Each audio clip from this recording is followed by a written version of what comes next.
Well, hello again. So we got another toy. We was burning brush in the last video, so I figured maybe pick this chipper up here, get it running again, and maybe we can get through that brush a little quicker. So when I seen this chipper, I wasn't quite sure what it was. So I started looking through some pictures on Google, and I figured it'd be like an Asplundh. But right here it is. There's a sticker on the back, and so now we got to try to find the mark to identify it. So I found this tag on the feeder here, and it's a JEY. So I'd estimate this to be around the 70s. It has a Ford 300 inline 6. So I moved the shield here. It looks like we got a little bit of Ford blue under there. So I've been looking over this, how it all works. Pretty simple. Simple setup. So you got the engine, you have a hand clutch right here. Now some of these had a liquid clutch, something like a torque converter.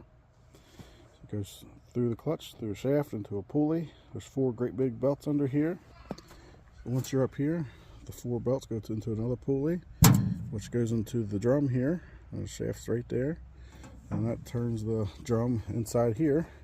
On that side there should be a great big flywheel and a fan to help blow the chips out the end of the chute.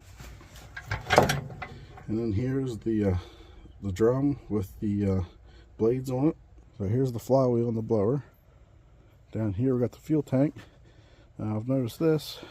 There's like a sending unit or something here, and there's another sending unit back here, which is where the fuel's coming from. I don't know if that's something somebody added or if that's original, or maybe that's the vent. I figured a vent would be inside the fuel cap, but I'm not sure. I'm not very familiar with these. And up here we have the toolbox. So I guess get some tools out here and some cardboard. Get this cover off here so we can start looking this motor over. I know it's going to need some wiring. The clutch is stuck in the engaged position, so I'll crawl underneath there and see if I can look up in there and see what's going on with the throwout bearing. I'm hoping maybe it's just dry, or being it's so cold the grease is just real hard and it won't let it move, because if you keep messing with it, it will eventually move, but not enough to disengage the clutch.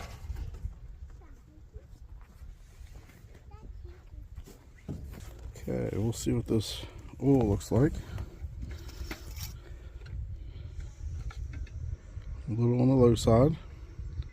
Other than that, looks okay. It looks like oil, not antifreeze or water.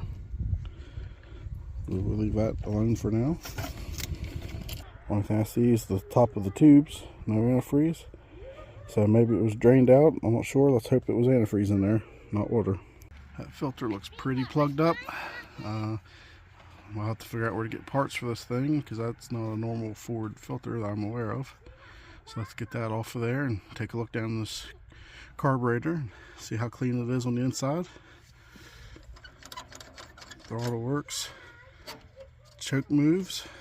A little tight. We're going to have to put some oil on that. Okay, let's get this assembly off of here.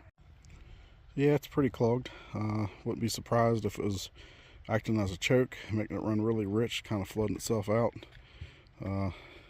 It was pretty clean. I dropped that a little bit when I pulled the cover off, but the filter looks like a regular filter I can get at a auto parts store, which is good, because I'm not sure where to get parts for this thing. So let's get this off of here and get that cleaned up a little bit, and we will move on to the next. Okay, I used some PB Blaster. I got this clutch to move, still stiff. But first I want to make sure everything runs before I go putting money into this thing. Got the starter hooked back up, put some more bolts back in the shield. There's a lot of bolts missing everywhere, so I have to go through. I pulled the coil wire, so even if this thing turns over, it won't start, just in case it would. So let's see if we can get this motor to turn over here.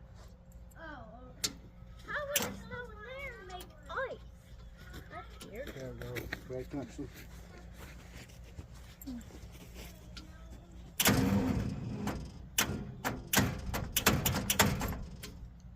You got the clutch back up.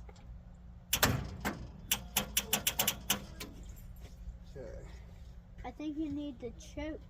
No, we need more power.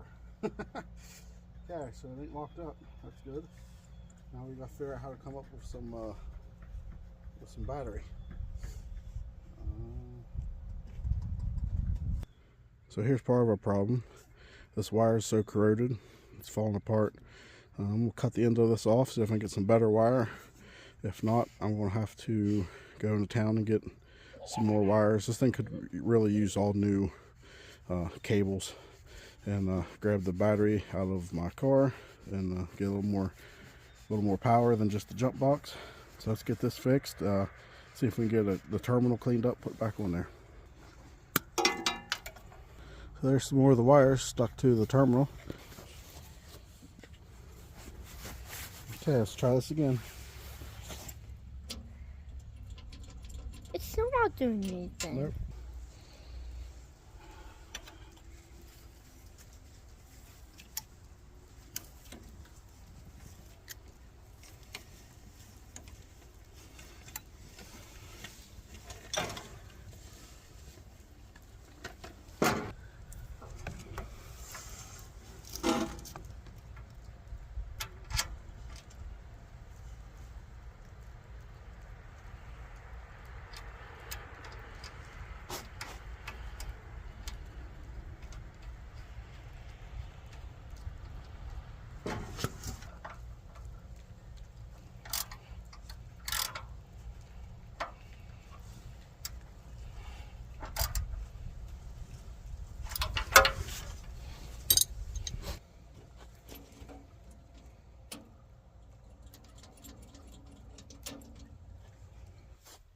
Okay, so it's probably been about an hour and a half.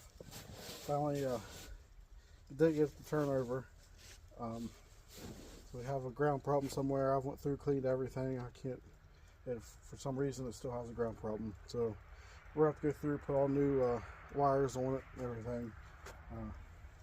So how to use a pair of jumper cables for temporary ground to the block. So now we're going to hook the coil up, and we're going to put some starter fluid in the carburetor, and we'll see if it will take off. I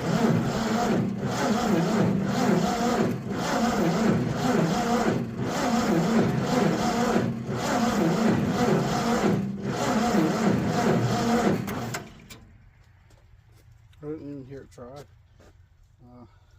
Let's check for spark.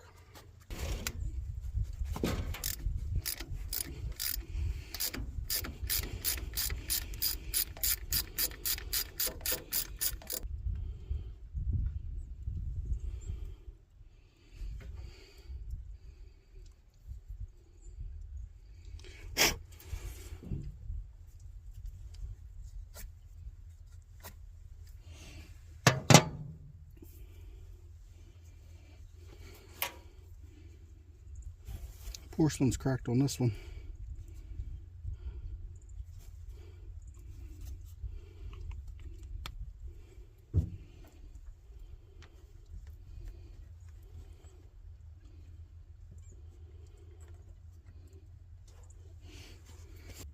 Go ahead.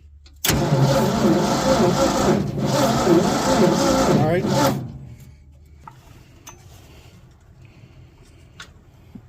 Doesn't look too hateful in there. I know this has been switched over to the electronic ignition. Has that DuraSpark box right there. Sadly, it's not as easy as cleaning up a set of points. Let's hope it's nothing wrong with the pickup or anything like that. So I'll clean this up. So up here on the coil, somebody just stuck a wire in there, just down there like that. So that might be a part of a problem right there. Of course, I suspect it has a aftermarket switch in it, so we'll go over and take a look at that too. Okay, turn it over. Will you tell me when to stop? Yep, and make sure the key goes back to up and down.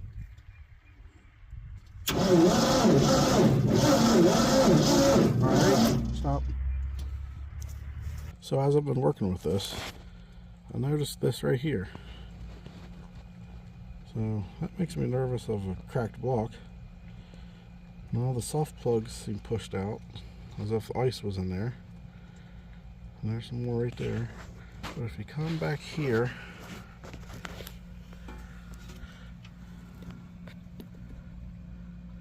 It sure does look like a crack to me.